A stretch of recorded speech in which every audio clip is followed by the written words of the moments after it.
recognize the name of that town. It's an Indian name. It means something. Corner in Kenosha. These are my favorite marquees in Kenosha. It's now illegal to have an overhanging marquee because it could fall on somebody's head. It's a 1 in 6 billion chance. You have a greater chance of getting coronavirus than this falling on your head, but now it's illegal to have that. It's grandfathered in. This is a mandala slapped up there with a brush at some point. I wouldn't call it a perfect 10, but I might say that it's open. Beneath this is some other graffiti. Kind of says everything, doesn't it?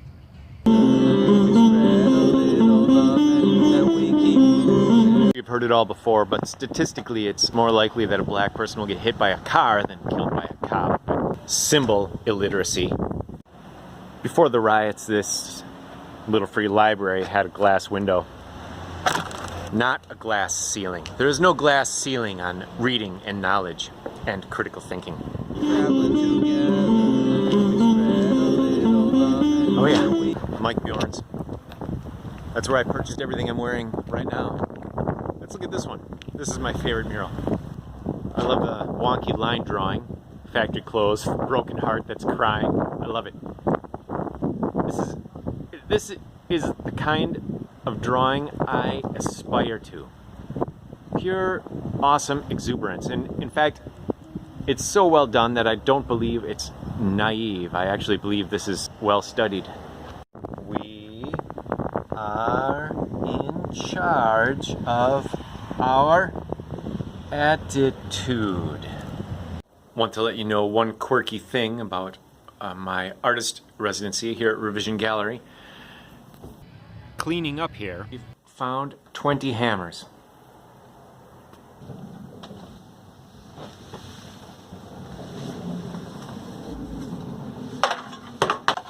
Cave Dweller, welcome to my temporary studio. This is the studio where I temporarily worked and did things. I have the weirdest artist residency in the history of the free world.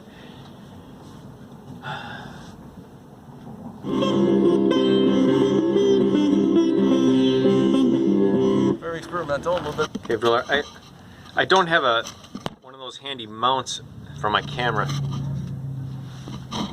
You don't really need equipment. Do it yourself, the half-assed way. There we go. I'm gonna start again. New dimension of sight and sound. Some call it the hermetic zone. Cave Dweller, thank you for joining me on this explanation of these two whimsical drawings that I did for Kenneth Lee Huntington's Patriotism show. I have to tell you, it's my first experience doing any patriotic work. Maybe you recognize the motif on this one.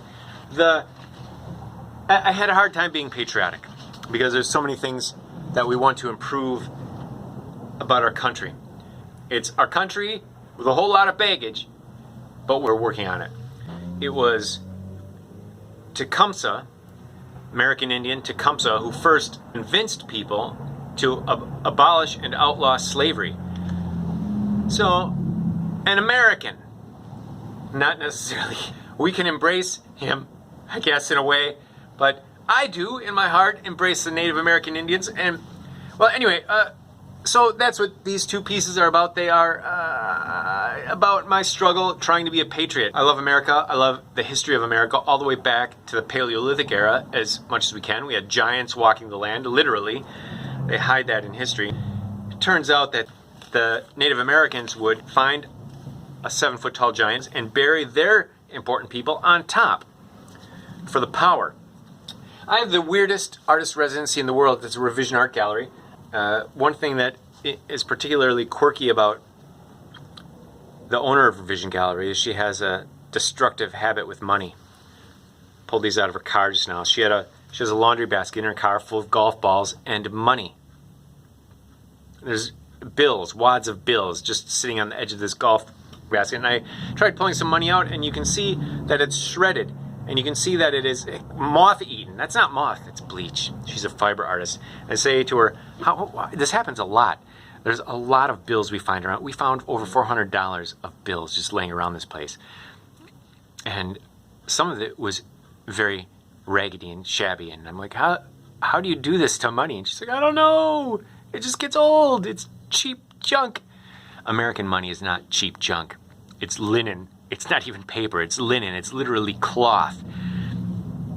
The money has to be bleach impregnated, but it's a mystery how it gets on there. Well, anyway, so the weirdest artist residency in the world where I get some kind of a stipend based on doing things like cleaning up and painting walls and live streaming and doing actual painting. I'll show you some paintings.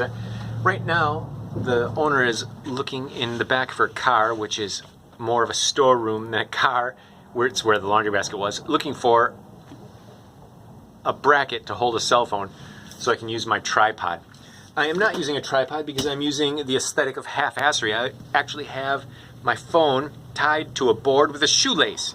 Yeah, that's irrelevant information, I guess. Maybe you might even say TMI. Let's go on a tour.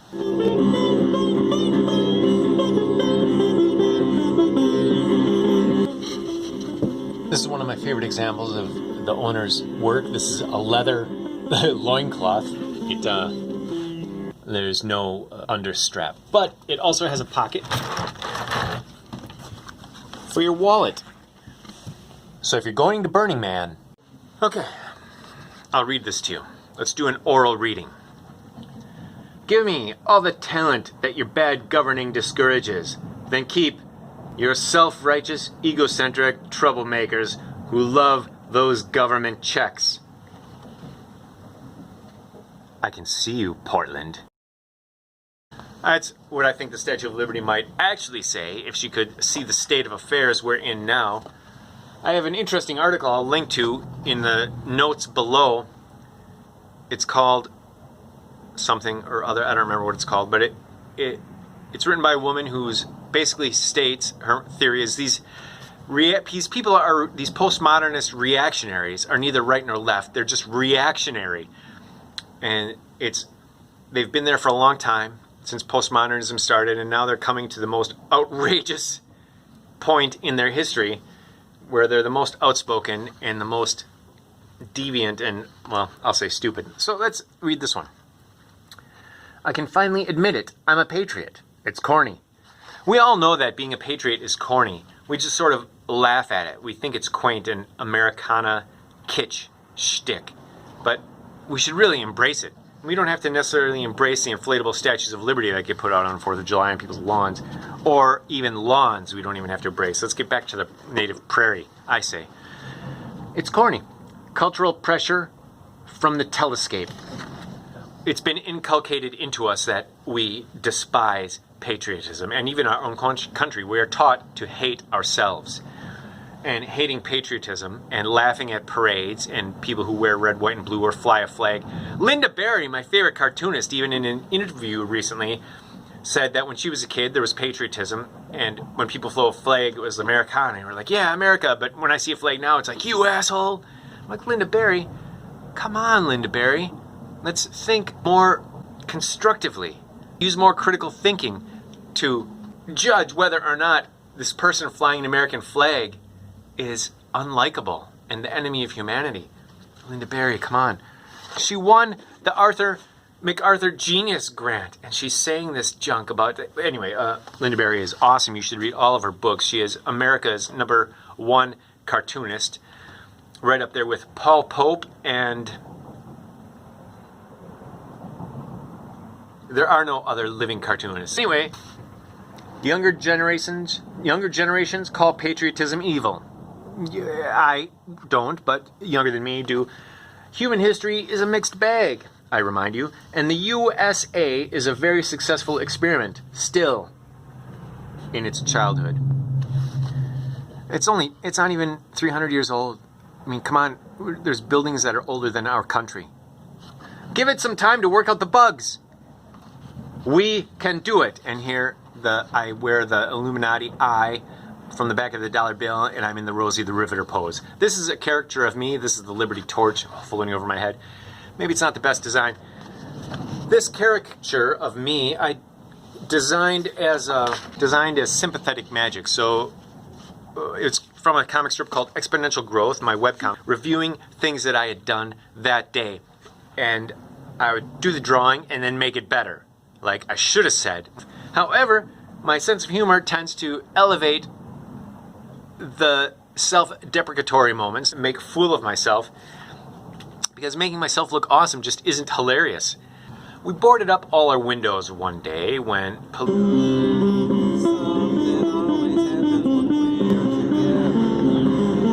Yeah, I modified that. That used to have stick tuning, carrot tuning, friction tuning. I took them out, and I just installed this here from like a regular guitar. It was in a trash bin. I looked at it. I said, you know what? I'm going to put that on my sitar.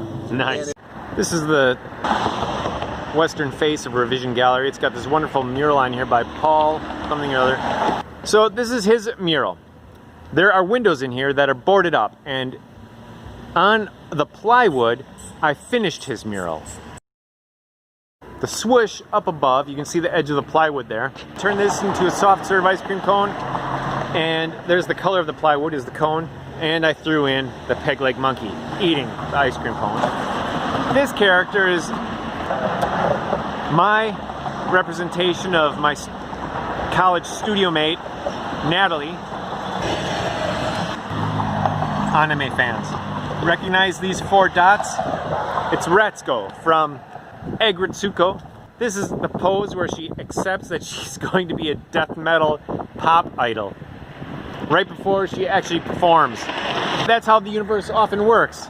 You exhaust your own paradigm and it comes through for you. And you can just say God if you want instead of universe. Alright, here's Hildegard von Bingen. The vision's coming down. Oh, that's right, baby. All American. The peg leg monkey for president. You know who to vote for. I'm voting for Trump myself, but you need to vote for the peg leg monkey.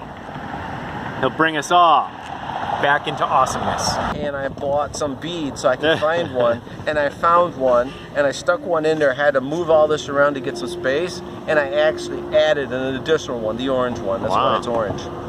And it's hard to make out due to the lighting. Senora Guadalupe. She's one of my new patron saints.